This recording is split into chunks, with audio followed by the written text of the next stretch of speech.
میں ہوں فضل قاسم۔ سب دیکھنے اور سننے والوں کو السلام علیکم۔ جو لوگ میرے چینل پہ نئے آئے ہیں چینل کو لائک اور سبسکرائب کر کے بیل کے آئیکن پہ لازمی کلک کریں تاکہ آئندہ آنے والی ویڈیو کا نوٹیفیکیشن آپ کو موصول ہو سکے۔ عزیز مصر کی بیوی کا عشق شہر میں مشہور ہوا تو دیگر رؤسا کی عورتوں نے اسے لان تان کرنا شروع کر دیا اور اسے آر دلائی کہ وہ اپنے غلام پر فریفتہ ہو گئی، اور شہر میں عورتیں گفتگو کرنے لگیں کہ عزیز مصر کی بیوی اپنے غلام کو اپنی طرف مائل کرنا چاہتی ہے اور اس کی محبت اس کے دل میں گھر کر گئی ہے۔ ہمیں لگتا ہے کہ وہ سری گمراہی میں ہے۔ جب اس عزیز کی بیوی نے ان عورتوں کی گفتگو جو حقیقت میں دیدار یوسف کے لیے ایک چال تھی سنی تو ان کے پاس دعوت کا پیغام بھیجا اور ان کے لیے ایک محفل مرتب کی اور پھل تراشنے کے لیے ہر ایک کو ایک ایک چھری دی اور یوسف علیہ السلام سے کہا کہ ان کے سامنے باہر آؤ۔ تو ان کا روب حسن ان پر ایسا چھا گیا کہ پھل تراشتے تراشتے اپنے ہاتھ کاٹ لیے اور بے ساختہ بول اٹھی کہ سبحان اللہ، یہ حسن یہ آدمی نہیں کوئی بزرگ فرشتہ ہے۔ تب اس نے کہا کہ یہ وہی ہے جس کے بارے میں تم مجھے تانے دیتی تھی، اور بے شک میں نے اس کو اپنی طرف مائل کرنا چاہا مگر یہ بچا رہا، اور اگر یہ وہ کام کرنا نہ کرے گا جو میں کہتی ہوں تو قید کر دیا جائے گا اور ذلیل ہوگا۔ یوسف نے دعا کی کہ اے پروردگار، جس کام کی طرف یہ مجھے بلاتی ہے اس کی نسبت مجھے قید پسند ہے، اگر تو مجھ سے ان کے فریب کو نہ ہٹائے گا تو میں ان کی طرف مائل ہو جاؤں گا اور نادانوں میں داخل ہو جاؤں گا۔ سو اللہ نے ان کی دعا قبول کر لی اور ان سے عورتوں کا مکر دفع کر دیا، بے شک وہ سننے اور جاننے والا ہے۔ سورہ یوسف۔ ان آیات میں اللہ تعالیٰ نے شہر کی عورتوں یعنی درباریوں اور سرداروں کی بیویوں اور بیٹیوں کے طرز عمل کا ذکر فرمایا ہے۔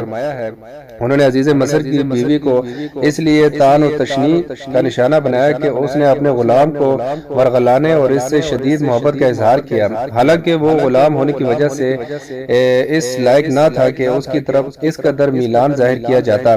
اس لیے ان عورتوں نے کہا ہمارے خیال میں وہ سری گمراہی میں ہے، کیونکہ اس نے ایک چیز محبت کے جذبات کو غلط مقام پر رکھ دیا ہے۔ عزیز مصر کی بیوی نے جب ان کی پرفریب غیبت کا حال سنا اور لوگوں کے تان و تشنیع کی خبریں اس تک پہنچی تو اس نے چاہا کہ ان کے سامنے اپنا عذر پیش کرے اور واضح کر دے کہ یہ جوان ویسا نہیں جیسا وہ سمجھتی ہیں اور ان کے غلاموں جیسا نہیں۔ اس لیے انہیں بلایا بھیجا اور انہیں گھر میں جمع کر لیا اور ان کے لیے ان کے لائق ضیافت کا بندوبست کیا۔ اس میں ایسی چیزیں بھی پیش کی جو چاقو چھری سے کاٹ کر کھائی جاتی ہیں، اس لیے ہر عورت کو چھری دی۔ اس نے حضرت یوسف علیہ السلام کو بہترین لباس پہنا کر تیار کیا ہوا تھا اور آپ کی جوانی کا حسن پورے جوبن پر تھا۔ اس نے آپ کو حکم دیا کہ عورتوں کے سامنے آئیں۔ آپ آئے تو 14ویں کے چاند کا حسن آپ کے سامنے مالت تھا۔ ان عورتوں نے جب آپ کو دیکھا تو بہت بڑا جانا، یعنی آپ کی عظمت و جلال سے مرعوب ہو گئی۔ وہ سوچ نہیں سکتی تھی کہ انسانوں میں ایسا حسین بھی ہو سکتا ہے۔ وہ آپ کے حسن و جلال سے اس قدر مبہوت ہوئی کہ انہیں اپنے آپ کو ہوش نہ رہا۔ انہوں نے ان چھریوں سے اپنے ہاتھ کاٹ لیے اور انہیں زخموں کا احساس ہی نہ ہوا اور ان کی زبان سے نکل گیا ماشاءاللہ، اللہ کی پناہ، یہ انسان ہرگز نہیں، یہ یقیناً کوئی بہت ہی بزرگ فرشتہ ہے۔ حضرت انس رضی اللہ عنہ سے مروی ہے، معراج کی حدیث میں مذکور ہے کہ رسول اللہ صلی اللہ علیہ وسلم نے فرمایا میں یوسف علیہ السلام کے پاس سے گزرا تو دیکھا کہ انہیں آدھا حسن دیا گیا ہے۔ امام سہیلی رحمۃ اللہ علیہ اور دیگر علماء نے اس کا یہ مطلب بیان کیا کہ حضرت یوسف علیہ السلام کو حضرت آدم علیہ السلام سے آدھا حسن دیا گیا تھا، کیونکہ حضرت آدم علیہ السلام کو اللہ تعالیٰ نے اپنے دست مبارک سے پیدا فرمایا اور آپ میں اپنی خاص روح ڈالی، لہٰذا آپ انسانی حسن و جمال کا اعلیٰ ترین نمونہ تھے۔ اس لیے جنتی جب جنت میں داخل ہوں گے تو انہوں نے حضرت آدم علیہ السلام کا ساقت و قامت اور حسن حاصل ہوگا۔ حضرت یوسف علیہ السلام کا حسن آدم علیہ السلام سے نفس تھا اور ان دونوں ہستیوں کے درمیان ان دونوں سے زیادہ حسین کوئی انسان پیدا نہیں ہوا۔ اسی طرح حضرت حوا علیہ السلام کے بعد کوئی عورت ان سے اس قدر مشابہ نہیں تھی جس قدر حضرت ابراہیم علیہ السلام کی زوجہ محترمہ حضرت سارہ علیہ السلام ان سے مشابہ تھیں۔ اس وقت عزیز مصر کی بیوی نے کہا یہی ہے جن کے بارے میں تم مجھے تانے دے رہی تھی۔ پھر اس نے آپ کی کامل و عقل پر دامنی کی تعریف کرتے ہوئے کہا میں نے ہر چند سے اپنا مطلب حاصل کرنا چاہا لیکن یہ بال بال بچا رہا، اور جو کچھ میں اسے کہہ رہی ہوں اگر یہ نہ کرے گا تو یقیناً قید کے لیے ڈال دیا جائے گا، اور بے شک یہ بہت ہی بے عزت ہوگا۔ ان سب عورتوں نے آپ کو اپنی مالکہ کی فرما برداری کرنے کی تلقین کی تھی، لیکن آپ نے سختی سے انکار کر دیا، کیونکہ آپ انبیاء کرام کے آل میں سے تھے۔ اس وقت آپ نے رب العالمین سے دعا کی اور فرمایا، اے میرے پروردگار، جس بات کی طرف یہ عورتیں مجھے بلا رہی ہیں اس سے تو مجھے جیل خانہ بہت پسند ہے۔ اگر تو نے ان کے فریب مجھ سے دور نہ کیا تو میں ان کی طرح مائل ہو جاؤں گا اور بالکل نادانوں سے جا ملوں گا۔ یعنی اگر تو نے مجھے میری ذات کے سپرد کر دیا اور اپنی حفاظت اٹھا لی تو میری ذات تو کمزور ہے، میں تو اپنی جان کے لیے بھی کسی نفع نقصان کا مالک نہیں، مگر جو اللہ کی مرضی ہو۔ میں کمزور ہوں، اللہ یا کہ تو مجھے قوت بخشے اور میری حفاظت فرمائے اور تیری توفیق میرے شامل حال ہو۔ اس لیے اللہ تعالیٰ نے فرمایا، اس کے رب نے اس کی دعا قبول کر لی اور ان عورتوں کے دو پیج اس سے پھیر دیے، یقیناً وہ سننے والا جاننے والا ہے۔ عزیز مصر نے حضرت یوسف علیہ السلام کی بے گناہی ثابت ہو جانے کے باوجود آپ کو قید خانے میں ڈال دیا تاکہ اپنے خاندان کے عیب کو چھپا سکے اور لوگ اس قصے کو فراموش کر دیں، لیکن اللہ تعالیٰ نے اس قید کو حضرت یوسف علیہ السلام کے لیے باعث خیر و برکت بنانے کا فیصلہ کیا ہوا تھا۔ ارشاد باری تعالیٰ ہے، پھر باوجود اس کے کہ وہ لوگ نشان دیکھ چکے تھے، ان کی رائے یہی ٹھہری کہ کچھ عرصے کے لیے ان یوسف کو قید ہی کر دیں، اور ان کے ساتھ دو اور جوان بھی داخل زندان جیل ہوئے۔ ان میں سے ایک نے کہا کہ میں خواب میں دیکھتا ہوں کہ شراب کے لیے انگور نچوڑ رہا ہوں۔ دوسرے نے کہا کہ میں نے بھی خواب دیکھا ہے، میں یہ دیکھتا ہوں کہ اپنے سر پر روٹیاں اٹھائے ہوئے ہوں اور پرندے ان میں سے کھا رہے ہیں، لہٰذا ہمیں ان کی تعبیر بتا دیجئے کہ ہم تمہیں نیکوکار سمجھتے ہیں۔ یوسف نے کہا کہ جو کھانا تم کو ملنے والا ہے وہ آنے نہیں پائے گا کہ میں اس سے پہلے تم کو ان کی تعبیر بتا دوں گا۔ یہ ان باتوں میں سے ہے جو میرے پروردگار نے مجھے سکھائی ہے۔ جو لوگ اللہ پر ایمان نہیں لاتے اور روز آخرت کا انکار کرتے ہیں، میں ان کا مذہب چھوڑے ہوئے ہوں اور اپنے باپ دادا ابراہیم اور اسحاق یعقوب کے مذہب پر چلتا ہوں۔ ہمیں لائق نہیں کہ کسی چیز کو اللہ کے ساتھ شریک بنائیں، یا اللہ کا فضل ہے ہم پر بھی اور دوسرے لوگوں پر بھی، لیکن اکثر لوگ شکر نہیں کرتے۔ میرے جیل خانے کے ساتھیوں، بھلا کئی جدا جدا آقا اچھے یا ایک اللہ یکتا و غالب؟ جن چیزوں کی تم اللہ کے سوا پرستش کرتے ہو وہ صرف نام ہی نام ہے جو تم نے اور تمہارے باپ دادا نے رکھ لیے ہیں، اللہ نے ان کی کوئی سند نازل نہیں کی۔ سن رکھو کہ اللہ کے سوا کسی کی حکومت نہیں ہے، اس نے حکم دیا ہے کہ اس کے سوا کسی کی عبادت نہ کرو، یہی سیدھا دین ہے، لیکن اکثر لوگ نہیں جانتے۔ میرے جیل خانے کے رفیقوں، تم میں سے ایک تو اپنے آقا کو شراب پلائے گا کرے گا اور جو دوسرا ہے وہ سولی دیا جائے گا اور پرندے اس کا سر نوچ کھائیں گے۔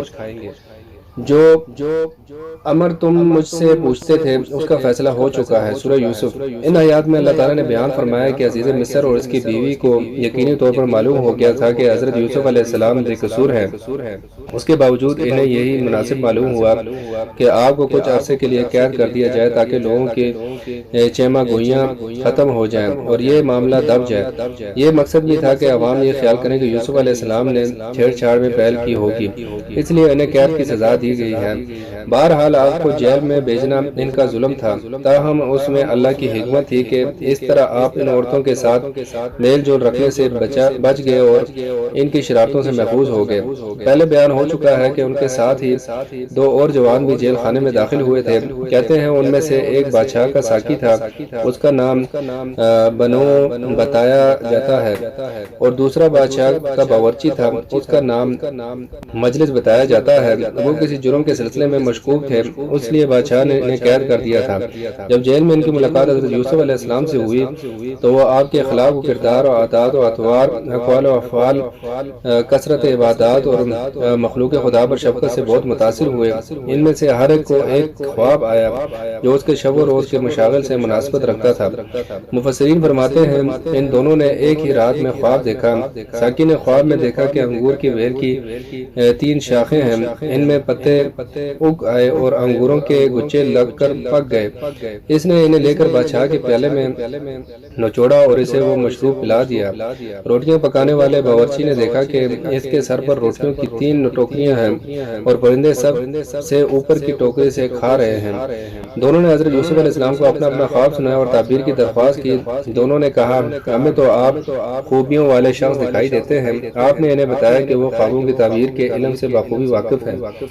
اور کہا کہ تمہیں جو کھانا دیا جاتا ہے اس کے تمہارے پاس پہنچنے سے پہلے ہی میں تمہیں اس کی تعبیر بتلاؤں گا۔ اس کی تشریح اس طرح بھی کی گئی ہے کہ تمہیں جو خواب بھی نظر آئے میں اس کی تعبیر کے واقع ہونے سے پہلے تعبیر بتا دوں گا، پھر جیسے میں نے بتایا ہوگا اسی طرح واقعہ ہوگا۔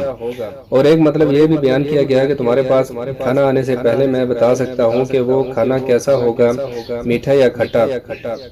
یہ حضرت عیسیٰ علیہ السلام نے فرمایا تھا، اور جو کچھ تم کھاؤ اور جو اپنے گھروں میں ذخیرہ کرو میں تمہیں بتا دیتا ہوں۔ سورہ آل عمران۔ آپ نے فرمایا یہ سب کچھ مجھے اللہ نے سکھایا ہے کیونکہ میں اس پر ایمان رکھتا ہوں، اس کی توحید پر کاربند ہوں اور اپنے معزز اجداد ابراہیم خلیل الرحمن اسحاق اور یعقوب علیہ السلام کے مذہب و ملت کا متبع ہوں۔ ہمیں ہرگز یہ سزاوار نہیں کہ ہم اللہ تعالیٰ کے ساتھ کسی کو شریک کریں، یا ہم یہ اللہ کا خاص فضل ہے کہ اس نے ہمیں اس کی ہدایت بخشی اور تمام لوگوں پر بھی کہ اس نے ہمیں حکم دیا کہ ہم انہیں اس کی طرح بلائیں اور ان کی اس طرح رہنمائی کریں۔ یہ عقیدہ توحید ان کی فطرت میں پیوست ہے اور ان کی جبلت میں شامل ہے، لیکن اکثر لوگ ناشکری کرتے ہیں۔ پھر آپ نے انہیں توحید کی دعوت دی اور غیر اللہ کی عبادت کی مذمت فرمائی، معبودان باطلہ کی تحقیر اور ضعف کو واضح فرمایا اور کہا اے میرے قید خانے کے ساتھیوں، کیا کہیں ایک متفرق پروردگار بہتر ہیں یا ایک اللہ زبردست طاقتور؟ اس کے سوا تم جن کو پوجا پاٹ کر رہے ہو وہ صرف نام ہی نام ہے جو تم نے اور تمہارے باپ دادا نے خود ہی گڑھ لیے ہیں۔ اللہ تعالیٰ نے ان کی کوئی دلیل نازل نہیں فرمائی، فرمان روائی صرف اللہ تعالیٰ کی ہی ہے۔ سورہ یوسف۔ یعنی وہی اپنی مخلوق میں تصرف کرتا ہے اور جو چاہتا ہے کر لیتا ہے، جسے چاہتا ہے ہدایت دیتا ہے اور جسے چاہتا ہے گمراہ رہنے دیتا ہے۔ اس کا فرمان ہے تم سب سوائے اس کے کسی کی عبادت نہ کرو، یعنی وہ اکیلا ہے، اس کا کوئی شریک نہیں۔ یہی دین درست ہے، یعنی سیدھا اور صحیح راستہ ہے، لیکن اکثر لوگ نہیں جانتے اور وہ اس کے واضح ہونے کے باوجود اس تک نہیں پہنچ سکتے۔ حضرت یوسف علیہ السلام کا اس موقع پر انہیں تبلیغ کرنا انتہائی حکمت و کمال کا مظہر ہے، کیونکہ ان کے دلوں میں آپ کی عظمت جاگ گزی ہو چکی تھی، لہٰذا وہ آپ کی بات سننے اور تسلیم کرنے پر آمادہ تھے۔ اس لیے مناسب تھا کہ انہوں نے جو کچھ دریافت کیا انہیں اس سے زیادہ اہم اور زیادہ مفید امر کی طرف توجہ دلائی جاتی ہے۔ پھر جب آپ تبلیغ کا قرض ادا کر چکے اور ان کی رہنمائی فرما چکے تو فرمایا اے میرے قید خانے کے رفیقوں، تم دونوں میں سے ایک تو اپنے بادشاہ کو شراب پلانے پر مقرر ہو جائے گا۔ علماء فرماتے ہیں کہ اس سے مراد ساقی ہے، لیکن دوسرا سلیب دیا جائے گا اور پرندے اس کا سر نوچ کھائیں گے۔ کہتے ہیں اس سے مراد باورچی ہے۔ تم دونوں جس کے بارے میں استفسار کر رہے تھے اس کام کا فیصلہ ہو چکا ہے، یعنی یہ لازماً ہو کر رہے گا۔ اس لیے حدیث میں آیا ہے کہ رسول اللہ صلی اللہ علیہ وسلم نے فرمایا جب تک خواب کی تعبیر نہ کی جائے وہ پرندے کے پاؤں پر ہے، اس کا واقعہ ہونا اور نہ ہونا دونوں ممکن ہے، جیسے پرندے کے پیر میں پکڑی ہوئی چیز کا گرنا اور نہ گرنا دونوں ممکن ہے۔ جب تعبیر کر دی جائے تو وہ واقعہ ہو جاتی ہے۔ ارشاد باری تعالیٰ ہے اور دونوں شخصوں میں سے جس کی نسبت یوسف نے خیال کیا کہ وہ رہائی پا جائے گا، اس سے کہا کہ اپنے آقا سے میرا ذکر بھی کرنا، لیکن شیطان نے ان کو اپنے آقا سے ذکر کرنا بھلا دیا اور یوسف کئی برس جیل خانے ہی میں رہے۔ اللہ تعالیٰ بیان فرماتا ہے کہ حضرت یوسف علیہ السلام نے اس شخص سے کہا جو ان کے خیال میں نجات پانے والا تھا، یعنی ساقی سے کہا اپنے بادشاہ سے میرا ذکر بھی کر دینا، یعنی بادشاہ کو میرا معاملہ بتانا اور میرا بغیر جرم کے قید ہونا ذکر کرنا۔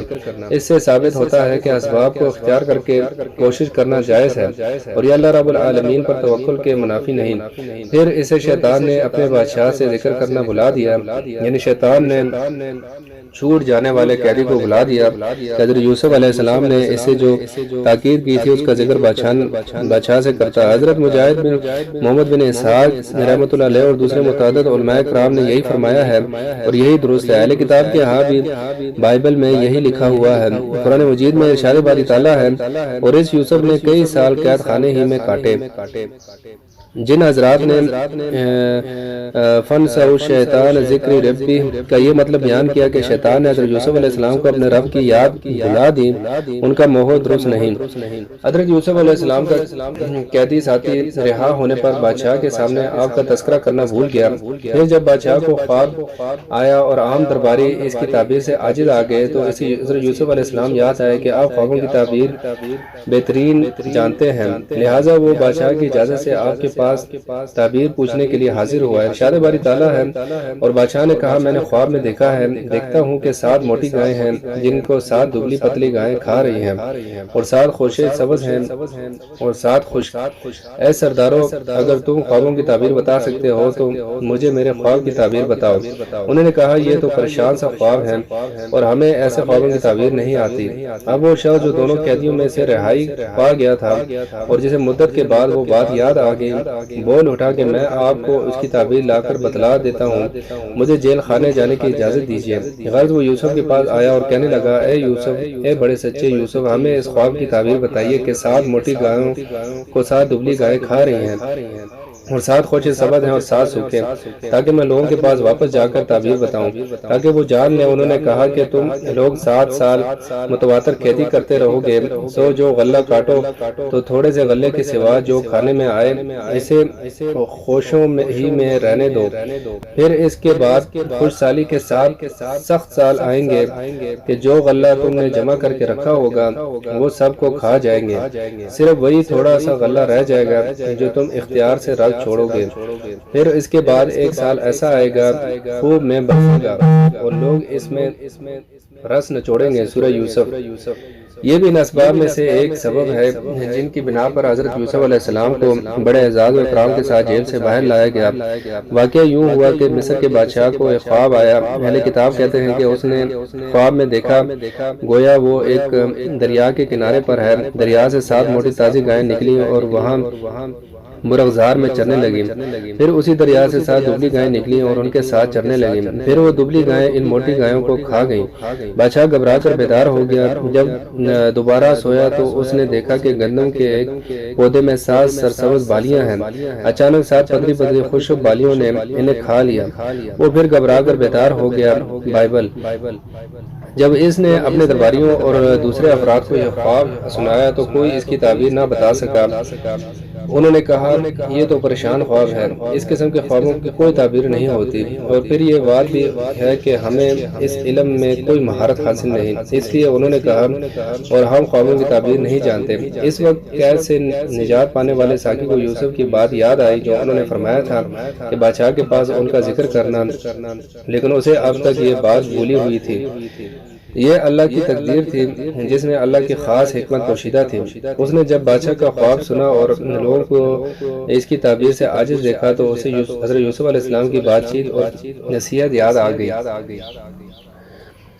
ارشاد باری تعالیٰ ہے ان 2 قیدیوں میں سے جو رہا ہوا تھا اسے مدت کے بعد یاد آ گیا، یعنی کئی سال بعد اسے یاد آ گیا، تو اس نے اپنی قوم سے اور بادشاہ سے کہا میں تمہیں اس کی تعبیر بتلاؤں گا، مجھے جانے کی اجازت دیجیے، یعنی مجھے یوسف علیہ السلام کے پاس جانے کی اجازت دیجیے۔ چنانچہ وہ آپ کی خدمت میں حاضر ہوا اور کہا یوسف، اے بہت بڑے سچے یوسف، آپ ہمیں اس خواب کی تعبیر بتلائیے کہ 7 موٹی تازی گائیں جنہیں 7 دبلی پتلی گائیں کھا رہی ہیں اور 7 بالکل سبز خوشے اور ساتھ ہی دوسرے بالکل خشک ہیں، تاکہ میں واپس جا کر ان لوگوں سے کہوں تاکہ وہ سب جان لیں۔ حضرت یوسف علیہ السلام نے کوئی شرط لگائے بغیر اور جلد رہائی کا مطالبہ کیے بغیر بلا تاخیر انہیں اپنے علم سے مستفید فرما دیا اور بادشاہ کے خواب کی تعبیر بیان کر دی کہ پہلے 7 سال شادابی ہوگی اور پھر 7 سال قحط پڑے گا، اور اس کے بعد جو سال آئے گا اس میں لوگوں پر خوب بارش برسائی جائے گی جس سے زرخیزی اور خوشحالی آئے گی، اور اس میں خوب رس نچوڑیں گے، یعنی انگوروں کا رس، زیتون اور تلوں وغیرہ کا تیل جیسے پہلے حاصل کیا کرتے تھے پھر حاصل کرنے لگیں گے۔ آپ نے انہیں تعبیر بھی بتائی اور اچھی تدبیر بھی سمجھائی، اور دونوں حالتوں یعنی زرخیزی اور قحط کے ایام کے بارے میں ان کی رہنمائی فرمائی کہ ابتدائی سالوں یعنی زرخیزی کے دور میں غلہ خوشوں میں رکھیں، صرف کھانے کی ضرورت کے مطابق دانے نکالیں، اور قحط سالی کے دور میں بیج کم بوئیں، کیونکہ زیادہ امکان یہی ہے کہ کھیت سے بیج کے برابر بھی پیداوار نہ ہوگی۔ اس سے آپ کے علم اور فہم دونوں کے کمال کا پتہ چلتا ہے۔ خواب کی تعبیر معلوم ہونے پر بادشاہ بڑا خوش ہوا اور حضرت یوسف علیہ السلام کو حاضر کرنے کا حکم دیا تاکہ انہیں اپنے خاص وزراء میں شامل کریں، مگر حضرت یوسف علیہ السلام نے اپنی مکمل بے گناہی کا اظہار کروائے بغیر جیل سے باہر آنے سے انکار کر دیا۔ اللہ تعالیٰ نے یہ قصہ بیان کرتے ہوئے فرمایا بادشاہ نے حکم دیا کہ یوسف کو میرے پاس لے آؤ۔ جب قاصد ان کے پاس گیا تو انہوں نے کہا کہ اپنے آقا کے پاس لوٹ جا اور اس سے پوچھ کہ ان عورتوں کا کیا حال ہے جنہوں نے اپنے ہاتھ کاٹ ڈالے تھے، بے شک میرا پروردگار ان کے مکر سے خوب واقف ہے۔ بادشاہ نے عورتوں سے پوچھا بھلا اس وقت کیا ہوا تھا جب تم نے یوسف کو اپنی طرف مائل کرنا چاہا؟